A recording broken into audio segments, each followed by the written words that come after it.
5 gejala penting kanser perut. Nombor 1, sakit di perut anda, terutamanya sakit di bahagian perut yang bertambah teruk selepas pengambilan makanan.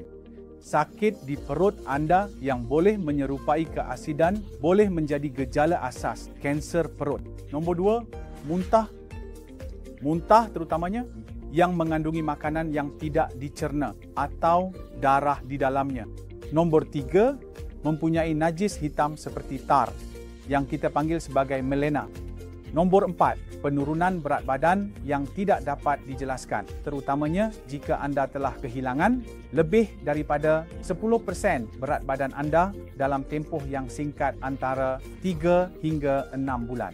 Nombor 5, rasa kenyang awal atau kembung perut atau rasa penuh di perut anda. Sekali lagi merupakan gejala penting kanser perut.